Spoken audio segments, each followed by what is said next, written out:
Today I'd like to talk to you about buying property safely abroad and also about buying a franchise, worldwide property franchise. Welcome to Profile 3 TV. We're broadcasting live from the Innovation Factory again today, and I'm joined by Drew Beckett from Beckett Hanlon, and he's going to talk to us about a very interesting business model and investment in property. So Drew, thank you for joining us today. Really appreciate you coming in and telling us a little bit about your story. So I'll let you actually introduce yourself to the audience. Well, my name is Drew Beckett. I'm the founder and CEO of Beckett Hanlon Worldwide Property Franchise. We're a company that sells property internationally, and our slogan for our company is actually banks property safely abroad. So I want to get that right out there, that we sell property safely abroad. Very good. And we'll come back to the safely part for sure. It's interesting that you highlight that point. And so you've a franchise model today, and it's international property. So tell us a little bit about your history. How have you arrived at Beckett Hanlon today? Okay, well, my background is actually financial services, and I work for 3 different insurance companies. The last one being Zurich Insurance Company. I was the president of sales there, and was quite successful there. And I've never ever been employed. I've always been self-employed. Even with Zurich, I was self-employed. So at the age of 55, 56, I retired from Zurich, sold my business back to Zurich. Previously, my wife and I bought a villa in Spain a couple of years previously, and the intentions was to go and live there. But truthfully, after 3 months, I got totally bored. And there was a chap lived above me who was actually in real estate, and he come down one evening to the house and said, "Drew, I think you could sell international property." I says, "Look, I know nothing about it." So to cut a long story short, I did start to sell international property, and I did quite well at that. So for 7-8 years myself, I sold property at all price points from 100,000 to 1 million, even more. And I really enjoyed it. Then my daughter, Linda, who lives in London, she said, "Dad, you're going to get bored again because you've done what you've done. Why not teach people to do what you do? I mean, you've had 30 years of experience in selling, in financial matters and in property. So why not start a franchise?" I says, "Linda, I don't know anything about franchising." So when you don't know anything, you employ people who do know. And I got a couple of people, very good people, to build the franchise. Now that took a little longer than I thought, like everything. When you're starting a business, you think it's going to go quickly. It took 15 months to get that franchise up and running legally and every other way. So in 15 months, I was basically selling some property myself, but really trying to work at the franchise. Then the role for franchisor, which I would be, is to recruit people to buy your franchise. The franchise is actually no different than any other one. It's just like McDonald's. Nobody actually buys a franchise. You're granted a license. Wow. So that started, and we really started to work at the franchising. But it took 4 to 5 years to really start to build this.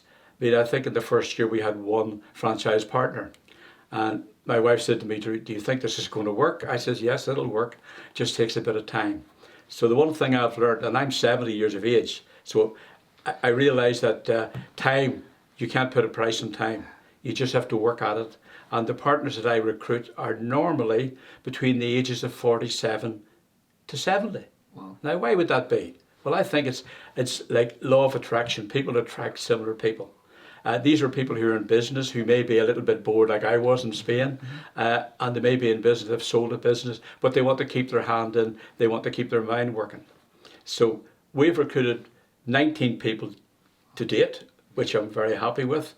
Hopefully we're going to have our 20th one before year end. And we've recruited a 26-year-old, now that's unusual, from Dublin. I may add that we have people in Dublin, the Republic of Ireland, we have people in Northern Ireland, we have people in the UK. We've also got 3 offices that we use, one in Belfast, one in Dublin, and one actually in Manchester. Oh. So that's really the building from my experience in financial services right into property. But truthfully, I never thought I'd be able to do this. But I realized one thing that I had got. I speak to people in my past life about financial matters and try to help them with that. In franchising and selling international property, I help the people, my partners help them find the dream home that they're looking for, but making sure that it's bought safely. Yeah, and I understand that safe purchasing is very, very important to you, and I can imagine, again, back to your background, Yes, why it's so important. It's for 30 years or more you've been practicing, and I guess in highly regulated industries. Correct. And you've carried those habits through to what you do now, which is amazing to see. So I guess today we're going to focus on how you buy property abroad safely, and the franchise model as well, if that's okay. So very, very interesting. It's incredible that you have achieved everything you have and actually taken a franchise, a totally new system again, and grown it to almost 20 people. How did you grow the franchise from 1 to 20? What is the attraction with your franchise? I think the attraction initially was it was actually word of mouth. People that I knew, and they said, "Drew, what are you doing?" And I said, "Well, I built a franchise," and they said, "Well, what's that about?" And like, at heart, I'm a salesman. That's really what I am, and I'm proud of that. So I speak to people that I've obviously known, and then I started to put a little bit more money into the franchise and started to advertise in franchise magazines and websites at Franchise Locals One and Franchise Direct IE down south, and people are attracted by that. And they see that they can get a very good income if they're good at what they do. But let me add, this is not for everyone. No, of course. Yeah, You have to want to do it. Yes, and be driven, because at the end of the day, you drive your own business. No one Correct. else does it for you. That's no right. matter how much help you get, That's you exactly still have right. to do the work. Amazing. So obviously referral and your network was very important. So you actually stepped out and did some online advertising as well, or advertising in magazines. And did that work? It did. The magazines, truthfully, was not as good for me. Wow. I'm not sure about paper today, Yeah. about people reading things. I think the internet and the websites has taken care of everything. It's changing everything. Yeah. But I would have really sat down actually with my wife and said, where should we be advertising? And she has a lot of common sense. She said, well, advertise where people are looking to buy a franchise. They're not wanting to buy a car, so don't put it in where people are buying a car. And it was very simple logic. Yeah. So when I started to use the franchise portals, people started to look at ourselves. And we do get quite a lot of leads. Now, I may add, Southern Ireland, the Republic of Ireland, is very, very thriving at the minute, and it's very good for us. 70% of my 19 would be from Southern Ireland. Amazing. And that's a lesson for all of us, actually. Every person, I think so. In the north, we need to be looking to export markets. Exactly. Amazing. And I think that's where it's been. And I can see personally us having 50 people in the Republic of Ireland. Amazing. So everyone get down to the Republic and the mainland as well. So export it is, and that's brilliant. So sales has been your life. Yes, that's correct. Even through to the day, is sales skills something that's important to have? Very important. I mean, when I started selling, it's like everything. You think you know everything, and the person that teaches you, you think you're even better than them. Yeah. So we have 3 little words in the Beckett Handling training course. One is you have to listen and learn before you earn. Very good. Yeah. So listen, learn before you earn. Like it. And I've worked with a lot of very, very good people in the financial world, top guys who have taught me a lot. So, it's not all about me, it's about what I've learned from other people, and I take. There's nothing really new. I understand. Amazing. And can you teach someone to sell? I can help people to sell. Amazing. What I cannot do, I can't make them get out to work. So this is very good, and it's all very related and sharing some information. So we would know people who are, not talking about anyone in particular, but we all need to sell. And we all are okay at selling, but sometimes we don't like going out and selling, and that is a tough thing to actually get your head around. Sometimes, no matter what business you have to be a salesperson. Correct. Amazing. I mean, what I would say to anybody who's wanting to get into selling, realise one thing: you're not meant to sell everybody. So once you realise you're not meant to sell everybody, you don't get depressed. You don't think you're a failure. Yes, very good. But we have another saying in our training, I may well add it in today, is that your attitude determines your altitude. Very good. I like people who have got the right attitude. I mean, we recruit people who never have sold a property in their life. Now, in case some estate agent sees this, I don't mean it for everyone, but normally we don't recruit estate agents because our model is a very proactive model, not reactive. So it's really to be driven but caring. Do to people what you'd want them to do to you. Don't try to be crooked or don't do anything wrong. Have good credibility and recommendation, because I'm an older man, I've lived always by recommendation because we didn't have Facebook, the website. I didn't have any of those in those days. So I teach my skill, but we have other people in the company who teach the other skills. So all is needed. Amazing. And, it's a mix. It's a mix. It's a real mix. So you can't live just with the new online. No. You can't. Don't rely on nothing is the secret. Amazing. I can get loads of tips here today. So don't sell everyone. With brilliant. So that's probably every time you go out and you meet new people, you're thinking, okay, I need to come home with a sale here, but actually you don't. You just need to have relationships. And What you need to come home with is recommendations from the person who bought or didn't buy, amazing. because that's where you go tomorrow. Excellent. And so it's down to relationships then. Correct. Without a doubt. Amazing. And attitude. And I really picked up on what you're saying around the team that you've built and the franchisees that you look for. You're looking for their attitude. Correct. Incredible. Same. We do the exact same here. It's attitude more than anything. It's paramount. Amazing. So you've went now. So how many years is the franchise? Well, it took 15 months to get the legalities correct, which I thought was going to take about 5. I think that was very short, to be honest. So the company's going about 6 years in total, really getting down to recruiting and building the company. Incredible. And do you mind, again, back to, I know you'll have put a lot of thought and detail around this, but actually setting up the franchise itself then. So it took 15 months. What is in that process that you've like, again, if I was to invest in a franchise, in your franchise, what am I getting? What's the 15 months and what's the whole package? What's the support? Right. Well, the support is there's lots of things, if I can remember some of them. You obviously get myself, which is one of them, maybe. That's maybe a help. Our website is always your website. So the properties, vetting the properties, no franchise partner goes to vet the properties. And this is a good point, I'm glad you've asked me, because the safety thing is we have developers. I actually don't go after developers to ask them to sell. They come to us. And they would say, let's take one in Spain, Juan Carlos. You say, Drew, I've sent you a video. We've just built beautiful properties. We want you to sell these. Now, a younger person, not as experienced, would say, great, I'm going to do this. We don't do that. I employ a very good lawyer in London who vets all the properties, because there's 3 things about buying safely. The safest thing you can get as a client buying a property is when you put money down as a deposit, that there's a bank guarantee. That is why people lost money years ago, because there was no bank guarantees. Right. In fact, there's very, very few good developers. There's lots of developers, but there's very few good ones, and we just deal with the good ones. We have a 10-point plan, which I think one day I came up with the idea. I'm a great guy with a blank page and a piece of paper and a pen, and I start to think, and whatever comes out of my head I write down. So that's just a tip I've learned years ago. And we put 10 points together. I give it to my lawyer. So every developer is asked the same questions. Show me identification of the planning. Is the habitation license through yet? Have you got bank guarantees? Let me see your bank account. Let me see the quality of build.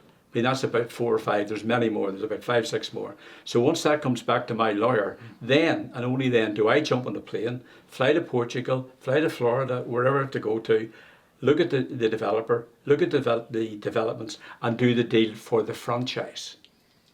Very good. So that's the biggest part that we give to a franchise partner, that all the properties are well vetted and what they do, and also after being trained, we take them out for 3 to 4 days themselves to see the developments, because it's not just about buying a property, it's about the area. When you're talking, if I was talking to you about buying a property, you would ask me, well, is there any activity near the property? Is there a hospital, for example?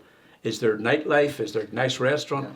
When my developer goes, or my partner goes out to see that, then he can come back and speak to the client with confidence and knowing what he's talking about. Amazing. Excellent. And again, you mentioned bank guarantees. So, and I believe I read that some people actually that were or had a bank guarantee actually got money back then when things went wrong. Correct. So that is the That would be, in my opinion, one of the safest things to have if you're buying a property abroad. And these people who lost money, I feel for them. I empathise because they've saved money. They've maybe got their pension, and now they've lost money because somebody thought they could build, run out of money, and went bust. Amazing. Yeah, and that's buyer beware as ever. You get good advice and make sure you're going with experts. Correct. Every time. Excellent. And then we're talking about your franchise. So if someone does invest in a franchise, so you've obviously set this up as a system that they invest in. So what happens if I invest in the franchise? What happens then? Is there training? There's training. Well, obviously initial training is 5 days. Brilliant. But there's ongoing training. There'll be training every month. I mean, a different product could come out of different development. But it's really the selling skills that I would work most on with my partners. There'll be other people who would work on the developments, explaining more about the developments. Because you could have as many properties. We have something like 72 developments. You could have 172 and somebody not doing well. So it's not the property's the problem. It's working with the client. Why does somebody not buy from that man? Yes. What does he lack in? It could be introducing himself, it could be closing, it could be explaining. I mean, if a client doesn't understand what you're saying, you're trying to sell him something. And that's what you don't want to do. I understand. A man who worked for Zurich, very, very good man called Keith Baldwin, used to say to me, Drew, stop selling and let the client buy. Wow. Amazing, yeah. You close your mouth and just let the client take over. Yeah, you let them talk. Very good, interesting. So that would be part of the training. Yeah, excellent. So you actually would spend a lot of time then, or some time investing in the skills of the franchisees? I do indeed. I spend a lot of time, and also it hasn't happened yet, but when there's somebody who's really special that you feel is going to be really, really good, what I would do, I would introduce them to other people, because I know a lot of people who are entrepreneurs who they would get a little bit of advice from them because they'd be fed up listening to me every day, so they go to somebody else. And that happened to me in Zurich. I mean, you may or may not have heard of this guy, but I remember being introduced to a guy called Zig Ziglar. Of course. 20 years ago. Amazing. In America on TV. And I spent about 1 hour with him. I don't know what it cost the company to let me talk to him, but the following year I increased my business by over 40%. Incredible. He had a great saying. It's going to be funny now. He looked at me and he says, Drew, you remind me of a parachute. I says, Zig, what do you mean? He says, well, until I pull that string and that string, your mind doesn't open. Very good. And I teach everybody that. That's what I'm pretty good at. Amazing. Amazing. Getting the best out of somebody. Yeah, and that's it. That we have the tools and we have the everything, but we don't know which buttons to press and how to do it. That's Correct. the problem. We need to be guided. He helped me. Incredible. So everyone has a coach. Everyone has a mentor. We all learn. It's very interesting to see. And then in the franchise model, like what made you think of a franchise model? It's very it's unusual in the property, is it, or is it? Well, there's big franchise models like Remax. They're massive, but really over here there's not many. Our competition's not that great, thank goodness, yet. But the franchise model was nothing to do with me. It was my daughter, Linda. She said, Dad, build a franchise, teach people. She was basically saying, teach people what you can do. And the franchise, they tell me, I've read about it, there's a greater chance of success in a franchise model than trying to start something yourself. Of course. Because we believe we have got the tools in a box, and it's up to the person to take the tool out as they need that to do the job. Obviously there's people who succeed, there's people who do really, really well, like any industry. As you said earlier, can you teach people to sell? I can help them, but I can't get them to work. Yeah, they have to want to do it. That's the greatest need I look for. Yeah. Do you really want to do this? It's not your 10,000. Do you want to do it? Because Beckett Hanlon will never succeed unless our partners are successful. Yeah. Their success is ours. So there's no sense in having 50 people doing nothing. Yeah, totally agree. Yeah, I understand. And people would buy in and then think they're going to do it and then not. Correct. So do you actually vet the applications then? We vet the applications, and one thing that I'm just bringing back years of experience, and people laugh at me when I say to them, I mean, these are men of 50 years of age. At the second interview, I want you to bring your wife along with you. Or if it's a girl, I want to bring your husband along with you. Or if it's a single guy, I want you to bring your mother or your father along with you. But why, Drew? Why do you want to do that? And I've one very simple answer. You may like me, but I know you love your wife, and I know love will always win. Very good, very good. I want to find out how your wife feels about this, Yes. because you'll be seeing her more days than you'll see me. Yeah, And it was a thing was taught yeah. years ago to me, and I've recruited everybody to date with seeing their partner, whatever partner that would be. Incredible, huh? So very good, and I actually stand over that because my wife joined me in this business. Is that correct? Exactly. Right. So I actually appreciate how important that is. Very because important. Otherwise, I would never be able to go home and explain what we're doing and how the problems, when you have a That's good right. day or a bad day, Correct. she actually understands. So that's a very, very, very important move, and I can understand why you've done that. You have mentioned that people are between 47 and 70, and you've got one person who's 26, so a really broad range. It is, and it's not as if I don't want people at 26 or 30, you know, but it just seems to be that's the type of person that recruits. What we are looking for, because we have one lady, and I remember in the days of Zurich, our top salesperson was a lady. Yes. Women are better at selling than men, and I'll tell you why. Okay. Women are trusted more than men. Amazing.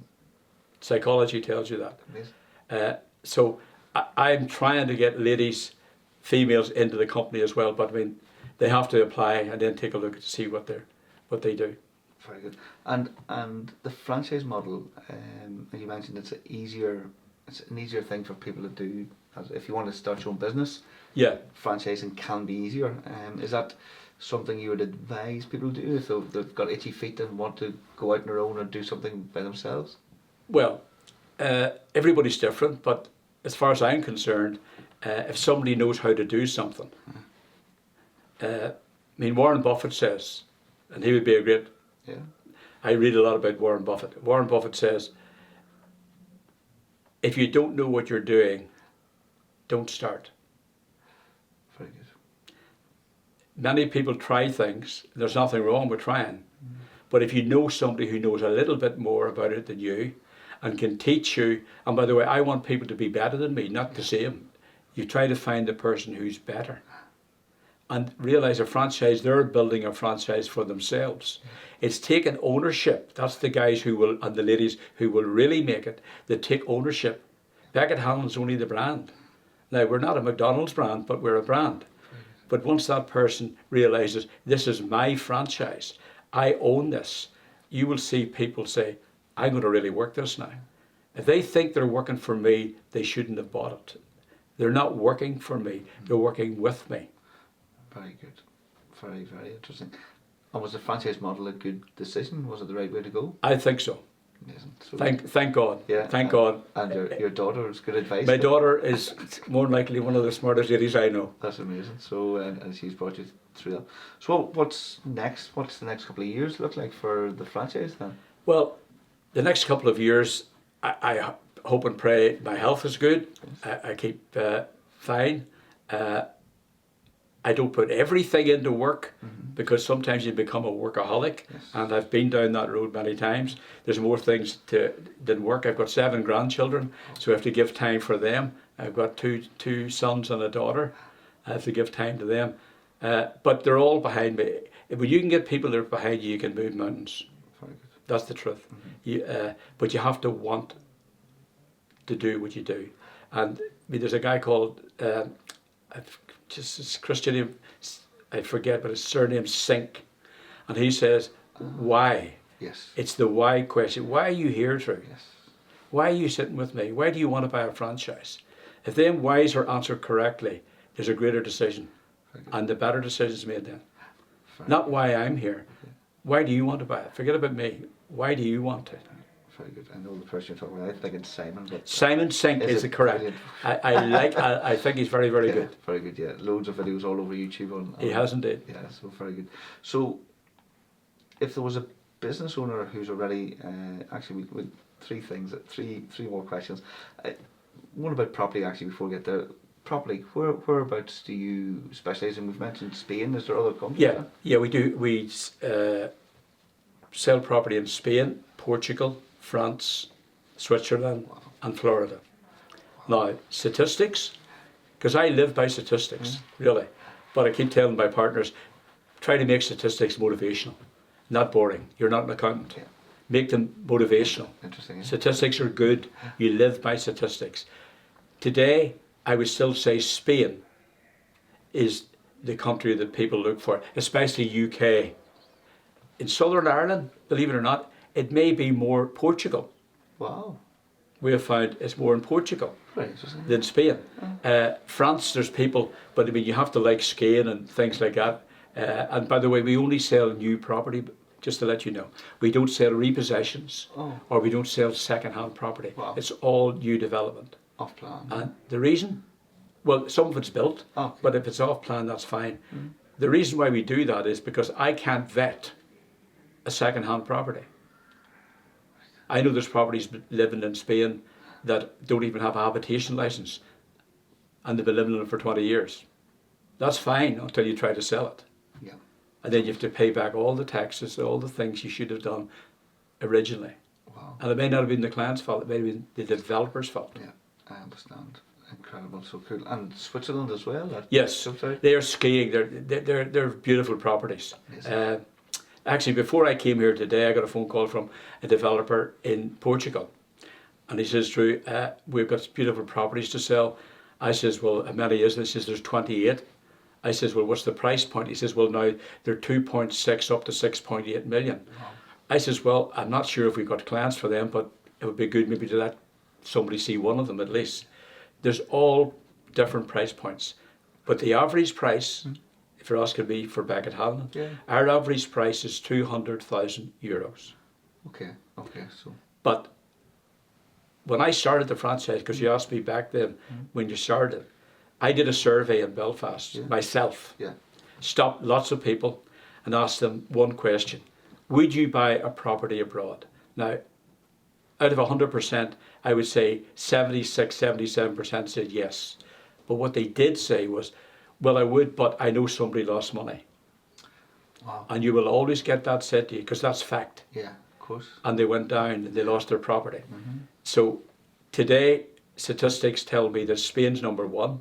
Portugal would be number two, close with France. Yes. Close with France. Florida's great, but it's just further away. It's like 6 hours away. Incredible, yeah, of course. So people are buying for sun or skiing. Correct, that's it.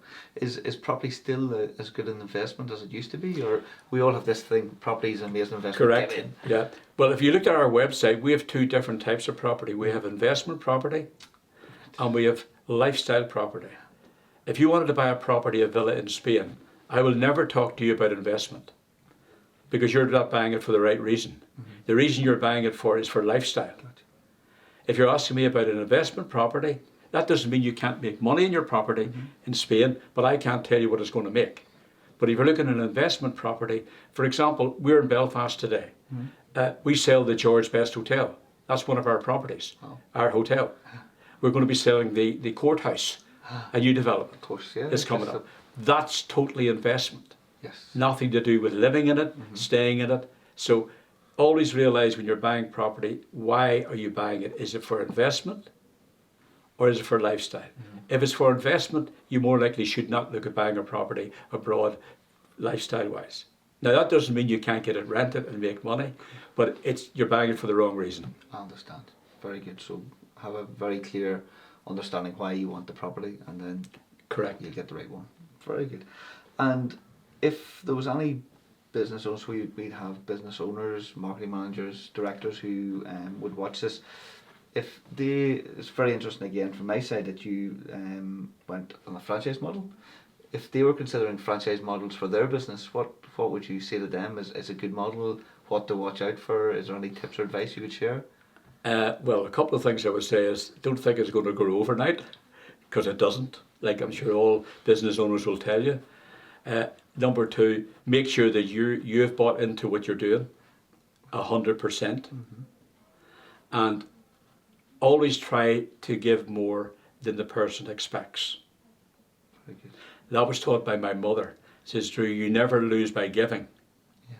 So if a client buys a property from you, give them a little bit extra never money, a gift, whatever. Very good. And if you're recruiting people, always make sure you try to do your best for them.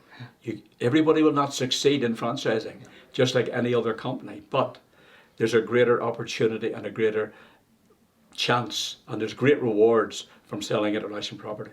Amazing, excellent. And you've obviously had a wealth of experience through your whole life and all these mentors and people that you've met and been influenced by.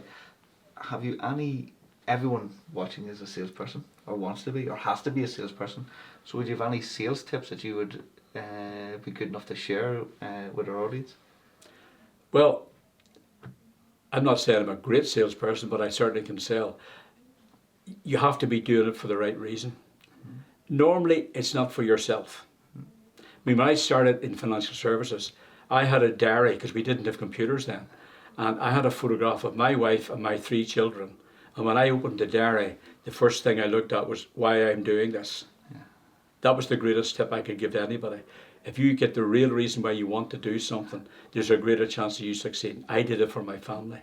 And I think every franchise partner, if they're married, have got kids, should be doing it for their family. That's why they work. That's why they get out of bed in the morning. I never ever get bored doing what I do. I love it. I find it, I don't even see it like a job. Yes. I'll be truthful. Yeah. I love it. And hopefully I have many, many more years to do this. Of course, for sure. So if anyone's watching this and would like to connect with you, find out more about your buying a property abroad, or even find out about the franchise model itself, how well, they can go on the website, which the website's www.becketthandlin.com or becketthandlinfranchise.com. Excellent, excellent. Again, thank you very much for your time today and sharing your wisdom with us. And it's been very interesting to understand how to buy property abroad safely, and actually about the franchise model and the opportunities there, the coaching and support if anyone was tempted to actually start up their own franchise with yourselves. So it was really, really interesting to find out about that and actually get some tips on selling and some amazing advice as we went through that. So thank you again for your time. Thank you very much. Thank you.